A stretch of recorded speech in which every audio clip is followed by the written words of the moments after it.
Hello everyone, I'm TheCrimsonDM and welcome back to Crimson Plays Super Metroid. So, in the last episode, I defeated a big bad and my favorite boss of the game.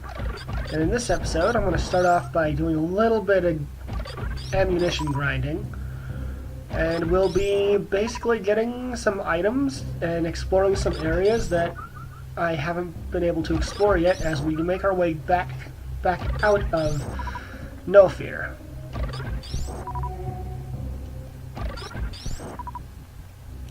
And yeah, that's about it. There's actually a lot of really cool areas in this game that are completely optional if you don't want to go through them, but I do want to go through them. Here we have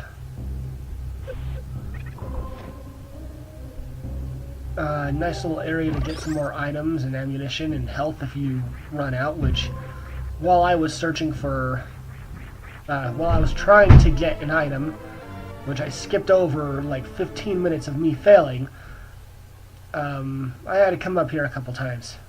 You'll see the area and kind of get an idea of why it might have been so hard.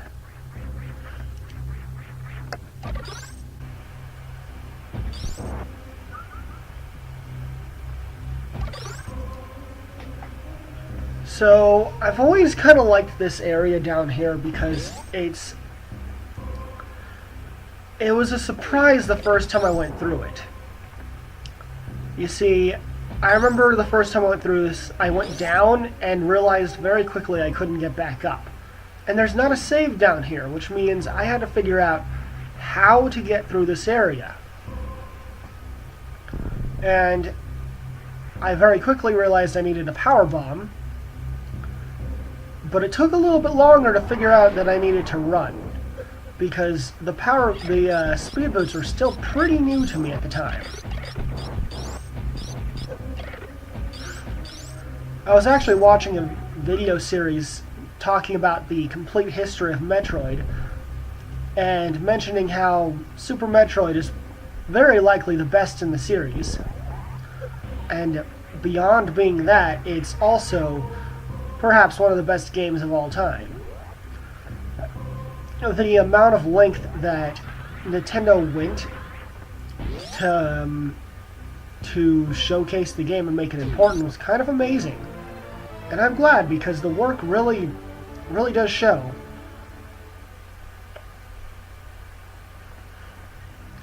So there's a skip there because I spent 15 minutes trying to do this and falling in lava, which resulted in me nearly dying, like, twice. Because I was trying to do this, what's probably the official way, before I gave up and decided to just cheat. It's like, come on, wall jumping. Wall jumping will fix all of your problems.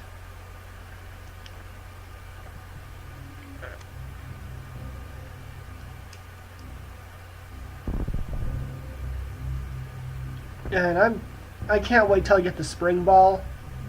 I'm going to have to wait till I get it, but I can't at the same time. It's going to be so satisfying. So you go back up here and you get this little area that comes up next, which is, I believe oh man, I sucked at that. I believe it's their first showcase that you really should be experiencing of what's going to come a little bit later, because it's the first time you'll see a type of enemy, and you'll see them. I do not like the wall guys. Also, I knew I could just jump up and do it normally, but wall jumping's fun, okay? And when I get to the last area in the game, well, maybe the last area in the game, but the water area, there's going to be a lot of places like that. So it's this little area here, where they're showcasing some water, which is a contrast to the lava, which is kind of cool. But if you do what I do here, and fail, you come down here and see the eels for the first time. Now, I don't know what they're actually supposed to be representing, but I always felt like they were some sort of eel.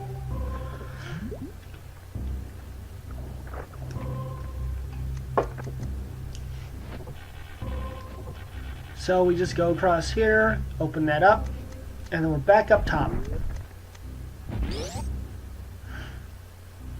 And there will be a couple more jump cuts because I'm taking over an hour of footage and turning it into, like, what, an almost 20-minute video?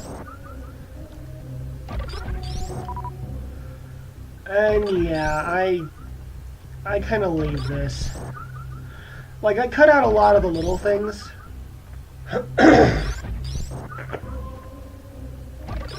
There's a lot of little things I cut out in this. Things that, you know, are probably not that important, and even if they are, I feel they would be better served for the individual to discover them themselves. Like, I would appreciate it if you guys went through and actually, you know, bought a copy of this on the Nintendo Store or something, or if you're lucky enough to find a working copy through a pawn shop, you know, like SNES copy, buy it there and then play the game yourself and discover all the cool things on your own, because this game is probably one of the best games ever invented. And I'll be honest, after playing through this again, I don't know what is my favorite game of all time anymore.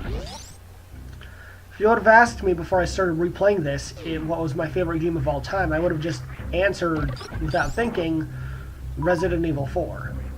The game that saved that revolutionized that series, but was also, you know, still a horror exploration game. Unlike 5 and 6. Unfortunately, well, maybe fortunately, after playing this, I realized both of these games are my favorite. I can't pick between Resident Evil 4 or this one. And heck, RE4 even has a couple of similar areas in the village where it's a little bit Metroidvania-y. I hope I didn't leave in too many saves, because it's gonna be kind of annoying if I did. Or at least kind of funny. There's a little bit of areas that I tried to do earlier, like this area, where I couldn't do anything here earlier. And I made a slight error when I came here, but I'll fix that when I come back here after the water area.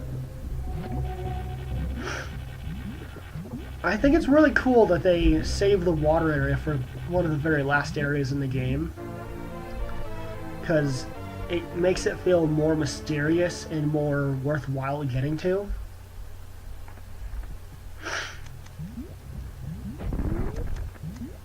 And here we go. We're back in the main tunnel. So a cool thing about this game is, when they made it originally, it was a few members of the original team that created the first Metroid, plus a whole bunch of college graduates. And the first game they made out of this, they had to throw away all the assets and everything because it just wasn't good enough. It didn't match up, it didn't look good, it was kind of weird. The original design for Samus, one of the designs for Samus looked way too much like Deoxys, which is kind of creepy. And yeah. But when they had to remake the entire game from scratch and do it in crunch time, they created one of the best games of all time. And I am very, very pleased with that. Yep, I screwed myself over there. Like I said, I made a mistake. Can't get back to that area without some serious work.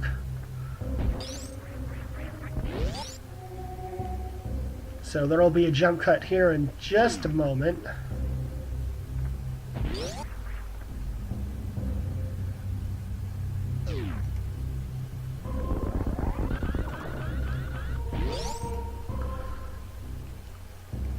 So as you can see, I am in this area now, because I'm still looking for... Oh, there we go.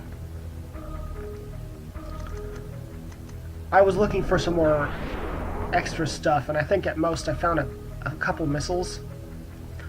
Now, I avoided this area in my first run because until you have the... what is it? The grapple beam and the ice beam, this area is not fun. Like, those guys die if they touch you, and they're your only source of light. I remember how challenging this area was as a kid. And I almost universally ignore this area due to the fact that I think all you get here is a single piece of equipment that lets you see through walls, which is virtually useless to me, as I know I've gotten at least 98% of all the items in this game before. And I got a pretty good memory at where all the items I need to get to just, you know, beat the game are. And I've never tried to 100% complete this. Not sure if I really want to, because I'm not a completionist. There's usually not a reason for me to want to complete a game 100%. I remember when I was playing on with Pokemon Emerald, was the closest I ever got, and I got 100 different Pokemon in my Pokédex, like full Pokemon, and that was the closest to completionist I ever got. And that was a lot of time spent for not enough reward. There's a few games, however, that I do feel have plenty of reward for completing them just on their own. Those games usually being a little bit closer to, say, Mario 64 or Jak and Daxter, the original game. You know, collectathon platformers. It feels like completing those games 100% is just a lot more worthwhile.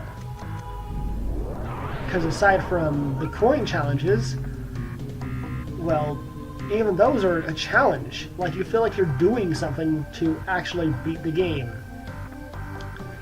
Now, here's another area that I avoided earlier. And in all honesty, I probably could have done it. But it's the one area in the game where I feel the X-ray vision thing, which I don't know why it looks like a friggin' Illuminati triangle, but it's like the one area in the game that I feel is really worth this. Also, you might notice my health, like, doubled, which is fine. That's kind of what it does when you find a bunch of health, bunch of energy tanks. I even got 2 reserve tanks now. So I go in here and get some more super missiles, which go a long way towards helping me fight the next boss, because the next boss eats up super missiles. And then the most difficult boss in the game, which I will be in love with fighting again, will just probably destroy me. Maybe not. But he'll be an actual challenge, and that'll be fun. They put a lot of work into this game, and I love how much work they put into the detail, the background, the character sprites, and environmental storytelling. Like, when I saw some of the things that were the goals of the original creator, like, he wanted to tell a story with the environment. He didn't want cutscenes. He didn't want dialogue boxes. He wanted to tell a story through gameplay. He wanted you, the player, to be playing through the game and discover what's going on. Like those little crickets that are sucking my health out. Now, I might be wrong about those, but I think that's the baby form of a Metroid. And they're everywhere. Like, you were told that there was only one Metroid left, right? When you see those things, And I never put together the third baby form of a Metroid until after I played Metroid Prime, by the way. Which, the first one is still the best one in my opinion, but with Metroid Prime 4 coming around the corner, I look forward to that thoroughly. Metroid Prime was a bit of a weird experience too, because the American team that was behind it was not interested in doing an actual, Metroid game. They wanted to do more of an action-based shooter, but with some nice prompts, they actually were able to do a spiritual remake of Super Metroid, which ended up creating a game that is unlike any other to this day. A first-person Metroidvania. And the closest to something that's a Metroidvania that kind of breaks the genre, by the way, that I've seen is probably Arkham Asylum, which is a third-person Metroidvania. And I'm still a little hesitant to say that because it doesn't quite feel right. But it does feel kind of like a Metroidvania. There we go. By the way, it took me like another 15-20 minutes to do that. So with this, we're actually coming up to the end of the video. And we got the little aliens there saved. We got the other little aliens saved. I don't think there's any more that need to be saved, just those two guys. And, yeah. You might be asking, what do I mean saved? Well, you'll see that at the end of the game, hopefully. There's my ship. And so that's the end of this episode. As always, I just want to say thank you for watching the video. If you like it, please like, comment, and subscribe. That really goes a long way towards just giving me motivation to keep making cool content. And I'll see you guys in the next videos. Adios.